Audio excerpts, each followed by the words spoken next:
A part of the issue here is that they were righteous, they was full of light, but sin came in the world through the flesh because of the desire to go against. Now, you were not an enemy of Yah.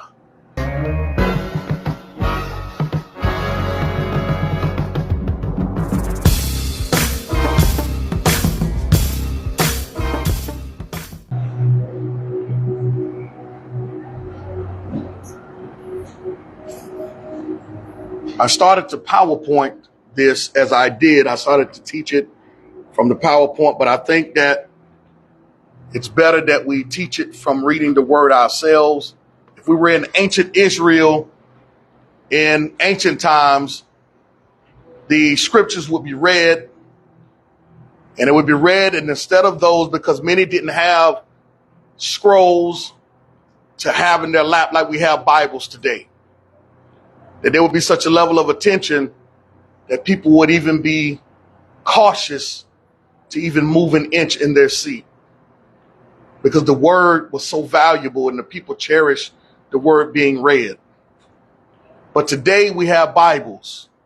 We have a compile of history and guidelines that we now have in what we call the book for today, which was created for us, that sometimes I think that we don't appreciate it, but the Most High wants us to see things for ourselves. And so today I decided to cut the PowerPoint, being led by the Ruach, so that way we can thumb through the scriptures ourselves. And that way, if you always should have a highlighter or a pen or something so you can highlight the scriptures, so that way you can get it for yourself. The day and the time is over with just being a spectator. You need to know the word of Yah for yourself. You need to be able to see it, and it need to be able to be planted in you, and it need to be empowered. So that way, whenever you encounter situations that you encounter, when you read it in the scriptures for yourself, it's something about it being deposited in you to the point to where you don't have to wait for anybody. You automatically know what to do. Because there's situations that occur in the scriptures. The Bible said that those things that happened in antiquity and aforetime was for our learning.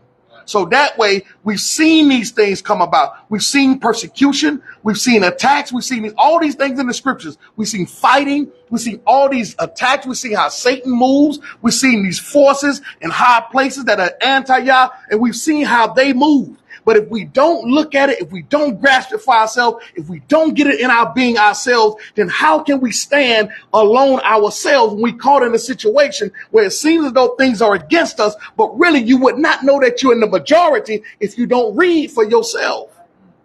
You are in the majority. We've gone through this time of history of being afraid to worship because of what people think. We've been through that transition. We've knocked those chains off. We fought through those things. We've been through those times of dealing with what name and all these calendars are. We've been through that. We fought that off. We've dealt with that. We've been through this thing of not understanding and not knowing that you're not cursed, but you're blessed. We've been through that. We've gone through that. We've walked in that. We've knocked those chains off. Now it's to the point to where now we have to know who we're dealing with and what we're fighting against. We need to know who our enemies are. Don't let somebody tell you who your enemy is. The Bible will tell you that. It's important for you to understand that and know what you're dealing with from the practical perspective and from the spiritual perspective. If you don't know that you are the majority and the Father put the power in your hands and in your mouth, then you will fail yourself, because you did not do the due diligence for yourself to search the scriptures and be empowered yourself. How can you implant something into your children and into your family when you don't know it yourself? You have to empower yourself. You have the power to do that. That's the reason why Yeshua was such a threat to the Pharisees, because they were so used to people eating out of their hand, and he wanted to bring a kingdom, not a system.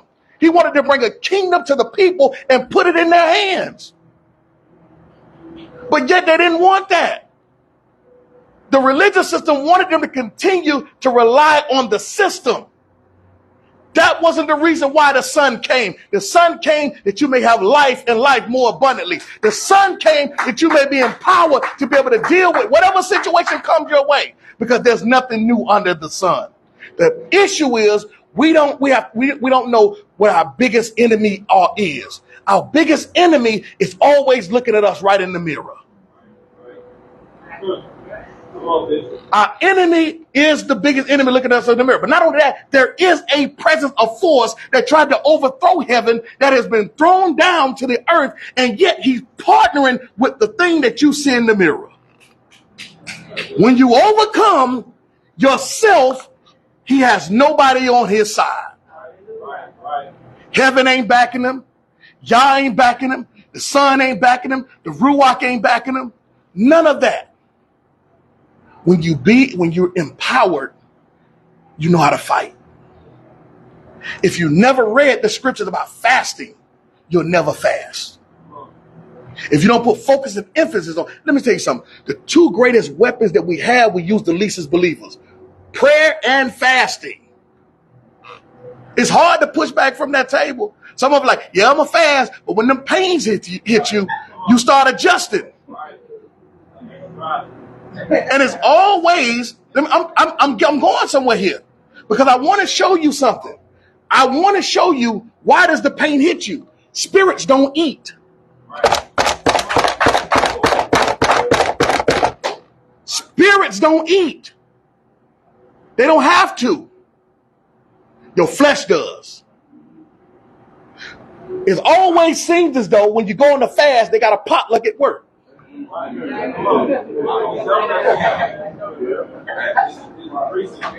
It seems like every time you go on a fast, here comes somebody calling you, man, I want to take you out to eat.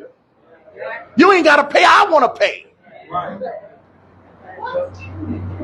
It's always when you go on a fast, it seems as though that smell of that chicken at Popeyes or JJ's or something, it seems that it heightens the smell some kind of way. When I'm hungry on the regular, it don't smell okay. But when I'm fasting, it smells so delicious.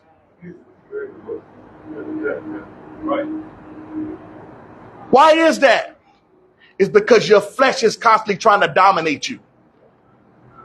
And the Most High has given you a plan on how to dominate it. He's giving you something. And it seems like when you get into prayer, why does it seem like every time you get into prayer, you're reading your Bible, you guys feel like you're going to sleep? You can't pray that long. Seems like you fall asleep during the prayer. And some of us have used prayer as a mechanism to put us to sleep. Because when you can't go to sleep, let me just pray. And also you go to sleep.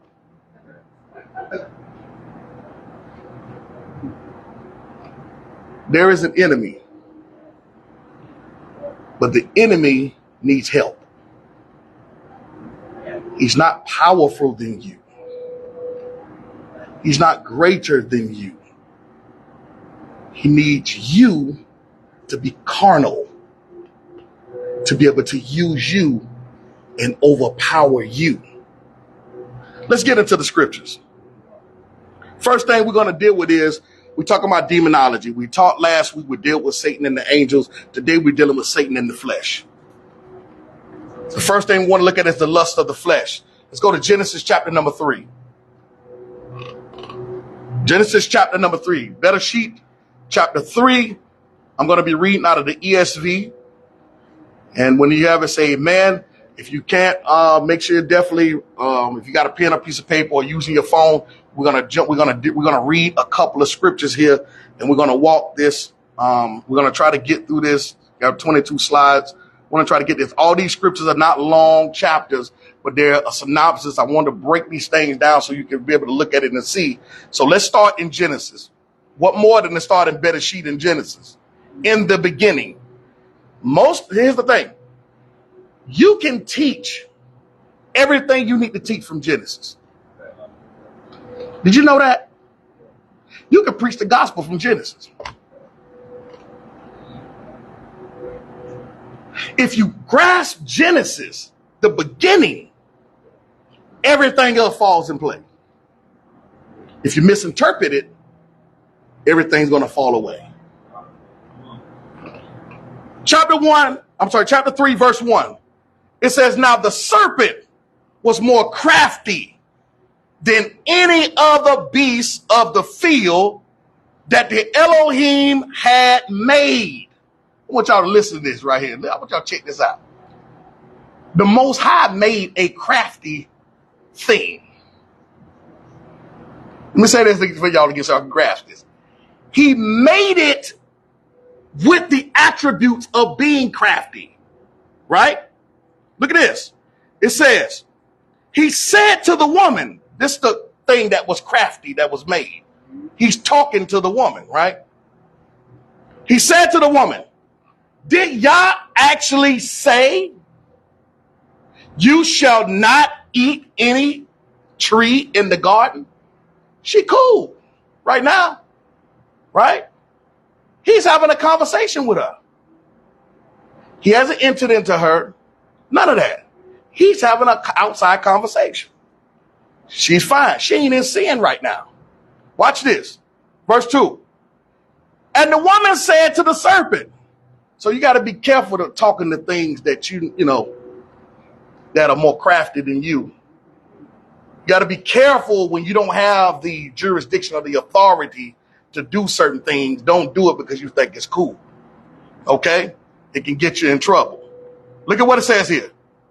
It says, and the woman said to the serpent, we may eat of the fruit of the tree in the garden, but Yah said, you should not eat of the fruit of the tree that is in the midst of the garden.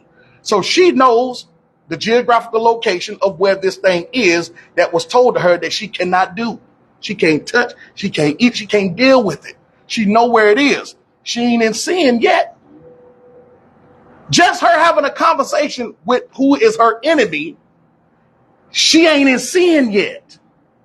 Even in the conversation. Watch this though. But the serpent, verse 4, said to the woman, you will not surely die. Verse 5, for Yah knows that when you eat of it, your eyes will be open and you will be like Yah, knowing good and evil. Verse 6. So when the woman saw, check this out. Listen, here it is now. The enemy, her enemy, is directing her to do something that God said don't do. She ain't in sin and having conversation. She's not in sin and entertaining what he said. She's about to be in sin by the actions that she do. Watch this.